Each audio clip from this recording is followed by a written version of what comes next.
Thanks so much for joining us here on the CBN News Channel. I'm Ephraim Graham. And I'm Charlene Israel. Authorities in New York City are questioning the man who allegedly tried to blow up the Federal Reserve Wednesday. They want to know if he has contacts to other terrorists in the U.S. A sting operation nabbed the 21-year-old man from Bangladesh. As Mark Martin reports, he claimed to be in contact with al-Qaeda leaders in Yemen. Police arrested 21-year-old Qazi Mohammed Rezwanul Hassan Nafis. Prosecutors say he did not just target the New York Federal Reserve, but tried to blow it up. They allege Nafis packed what he thought was 1,000 pounds of explosives into a van, parked it outside the Federal Reserve Bank, and tried to detonate the bomb with his cell phone. When you obtain a truck and you bring it to the site of a major federal facility and you try to detonate it, that goes way past aspirational to me. Authorities say Nafis moved to the U.S. in January from Bangladesh with the main goal of carrying out an attack. Investigators say one of the people he contacted was an undercover FBI agent who supplied him with 20 50-pound bags of fake explosives.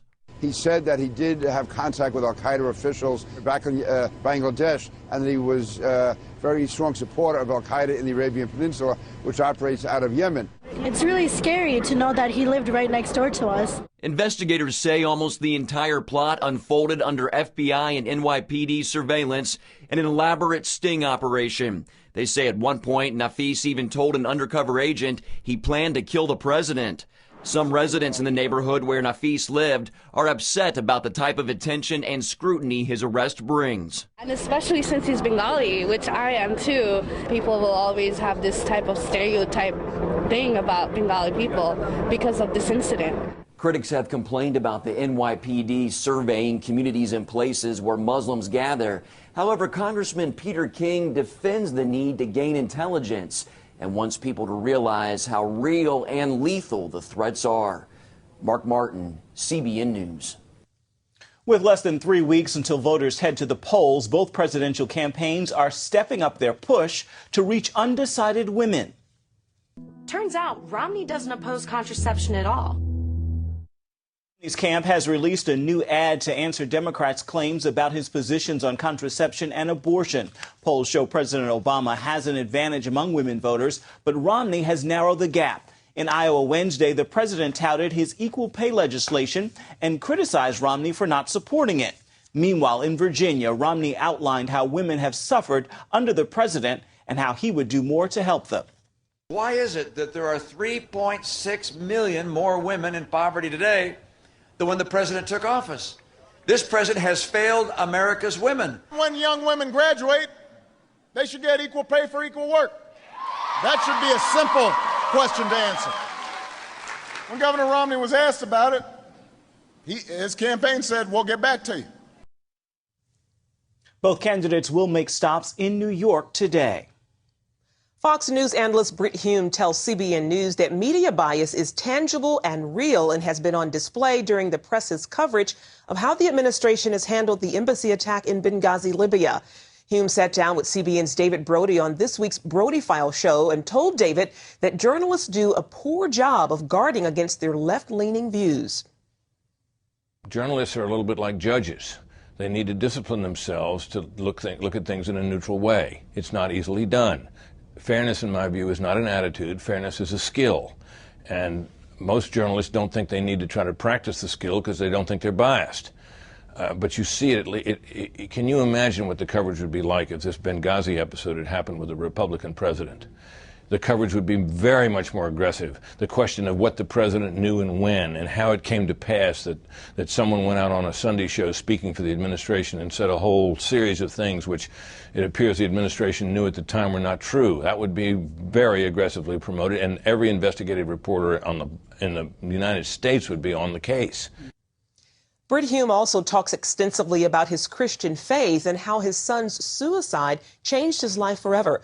You can watch the interview this Friday at 9:30 a.m. on the ABC Family Channel. Texas Governor Rick Perry is putting the weight of his office behind the Texas high school cheerleaders who want to keep using Bible verses on banners at football games. This is a story CBN News has been following for several weeks. Well, on Wednesday, both Governor Perry and his Attorney General, Greg Abbott, spoke on their commitment to protecting religious liberties in Texas. There's a reality here, and that is that the First Amendment does not demand hostility toward religion, nor does it demand silence on the part of students in this state or in this country.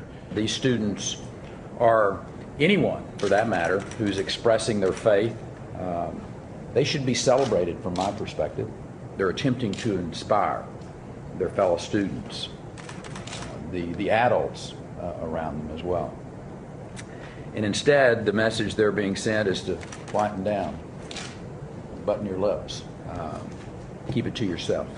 Standing up for Greg Abbott is intervening in court on behalf of the students. The school superintendent told the cheerleaders to stop using the Bible verse banners after receiving a complaint from the Freedom from Religion Foundation. Punished for signing a petition. That's the case for a diversity officer at one of the most prestigious universities in the country for the deaf. She was suspended from her job, but now she's fighting back. Paul Strand has more from Maryland State Capitol. Dr. Angela McCaskill has worked at Gallaudet University in Washington for 23 years, but the liberal school suspended her after it found out she'd signed a petition asking that the public in Maryland get the chance to vote on whether or not same-sex marriage should be legal in that state. The university president wrote Dr. McCaskill has participated in a legislative initiative that some feel is inappropriate for an individual serving as chief diversity officer. The Maryland resident came to the steps of her state capitol to criticize what happened to her. The university took this action against me because I was among 200,000 people that signed this petition. I exercised my rights. I felt it was important that we as the citizens of Maryland have an opportunity to vote. Her lawyer says Dr. McCaskill has been wounded by what her university has done to her. We demand that Dr. McCaskill be reinstated, that she be compensated for the physical, emotional distress caused by this scandal. Groups fighting both for and against same-sex marriage in Maryland have all said McCaskill should be reinstated. So has the pro-gay marriage governor. And at this news conference, lawmakers, too, expressed their support. The reason why this issue is so destructive and has concerned so many is that it is a direct threat to our system of democracy. McCaskill hasn't even said whether she's for or against gay marriage. She just signed a petition asking for a vote on the question. Those who've warned legalized gay marriage will